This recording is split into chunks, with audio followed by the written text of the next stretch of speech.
नमस्कार सर्वांना. बघा, आपण एका सोयाबीनच्या प्लॉटमध्ये बघण्याकरता या ठिकाणी आलो आहे.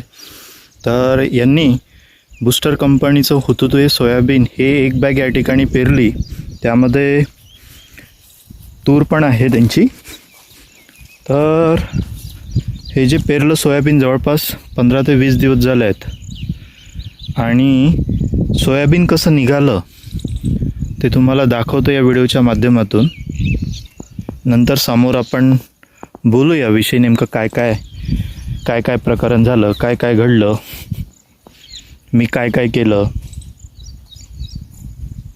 तर अशा पद्धतीनं हे सोयाबीन निघालं आहे या प्लॉटमध्ये. जर समजा अशा पद्धतीनं जर हे सोयाबीन जर निघालं तर त्या शेतकऱ्याला काय उतारी येईल एकरामागे, तुम्ही याचा विचार करा, है की नाही. जर समजा असं जर सोयाबीन जर निघालं, असं जर बियाणं जर समजा यांनी जर दिलं आहे कृषी केंद्रवाल्यांनी, ठीक आहे. कारण आपण दुकानदारालाच म्हणू की नाही.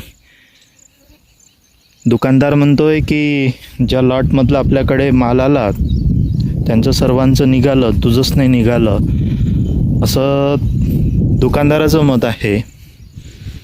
तर अशा पद्धतीने जर समजा तुम्ही जो प्लॉट बघितला, अशा पद्धतीने जर समजा दिसत जर असेल, सोयाबीन जर निघत असेल, तर त्या शेतकऱ्याचे काय हाल होईल, है की नाही, याचा विचार करा तुम्ही. तर शेतकऱ्याची फसवणूक प्रत्येक ठिकाणी होत चाललेली आहे. म्हणजे जसं भावबाजीमध्ये तर होतेच, शेवटी जसा माल निघते त्यावेळेसला तर पूर्ण भाव पाडून टाकतोय. पण सुरुवातीला जसं आता पेरणीच्या ठिकाणी आता बियाणेसुद्धा बोगस द्यायला लागलेत, खतंसुद्धा तसेच. म्हणजे ह्या माध्यमातून कदाचित शेतकरी वर्ग जो आहे हा पूर्ण संपून टाकायचा असा कदाचित काहीतरी विचार चालू आहेत, बरोबर आहेत. आणि शेतकरी एक वेळचा जर संपला तर सर्व धान्याचे जे भाव आहे हे कुठे जाईल याचा विचार करा, बरोबर. म्हणून ही जी फसवणूक जी होत चालली आहे हे नक्कीच कुठेतरी थांबायला पाहिजे. आणि हे जर थांबली नाही तर कदाचित शेतकरी वर्गाची फसवणूक झाल्याच्या नंतर मग कुठे आणि कोणाकोणाची फसवणूक होईल समोर ते मग सांगता येत नाही, है की नाही. तर आपण या ठिकाणी त्यांना मार्गदर्शन केलं आहे की कृषी अधिकाऱ्याला आपण या बाबतीमध्ये अर्ज दिलेला आहे. त्यांचा फोन आला आहे. तर दुकानदाराला बोललो, दुकानदारांनी सांगितलं का ज्या लॉटमध्ये आपल्याकडे माल आला त्यांचं सर्वांचं निघालं, पण तुझी हे एक बॅग या ठिकाणी फसली, अशी निघाली नाही, बरोबर. यार जर समजा असं जर प्रत्येक शेतकऱ्याचं जर व्हायला लागलं तर शेतकऱ्यांनी आता न्याय मागायचा की शेतीचे कामं करायचे. कारण ही वेळ कशी असते, शेतीचे कामं आटपवण्याची, शेतीचे कामं करण्याची, जसं कुरपणी झालं, डवरणी झालं, बरोबर आहे. आणि शेतकऱ्यांवर मजूर वर्ग अवलंबून असतो, त्यांना पण मजुरीची गरज असते. तर या ठिकाणी शेतकरी जर थांबला तर मग मजूर वर्गसुद्धा अडचणीत येऊ शकते.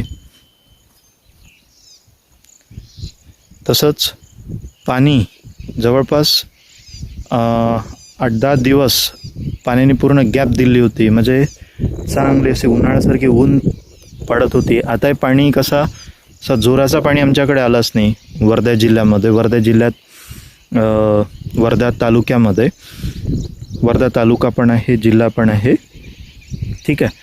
तर या ठिकाणी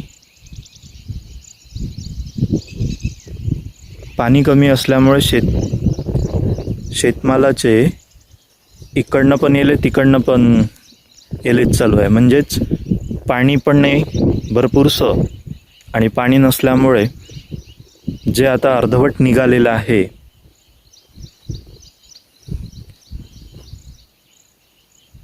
त्याला ज्याची गरज आहे पाण्याची तो पाणी पण लांबला आहे. पाणी आलं आहे, पण कसं फक्त वरचा जो थर जो असतो मातीचा तोच फक्त ओला झालेला आहे. तर भावांनो, अशी फसवणूक कदाचित कृषी केंद्रवाल्यांनी कंपनीवाल्यांनी करू नये, कारण ही जी बी आहे बूस्टर कंपनीचं हुतुतू ही एक बॅग या ठिकाणी पेरलेली होती. तर नक्कीच याची भरपाई, नुकसान भरपाई मिळायला हवी, कारण शेतकऱ्यांना खूप ठिकाणी त्रासच सहन करावा लागतो. हा जर कदाचित थांबला, शेतकरी जर सुधारला नाही, असं जर त्याला जर मागे जर ओढत नेलं, तर नक्कीच हा कृषीप्रधान देश आहे म्हणते, पण तो राहणार नाही, आहे की नाही? तुमचं मत कमेंट्समध्ये नक्की सांगाल. तर या ठिकाणी आता मी काय करायला पाहिजे, या शेतकऱ्यांनी नेमकं काय करायला पाहिजे, हे तुमचं मत कमेंट्समध्ये नक्की सांगाल.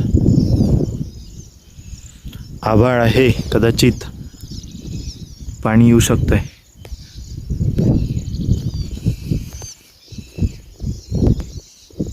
तुमच्याकडे सुद्धा पाणी कसा पडला, पिकं कशी निघाली, ते नक्कीच कमेंट्समध्ये सांगाल.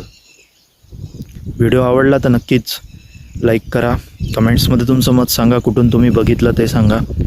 नक्कीच त्याला आपण लाईक देऊ आणि शेअर करा. नवीन असाल तर सबस्क्राईब कराल. थँक्यू.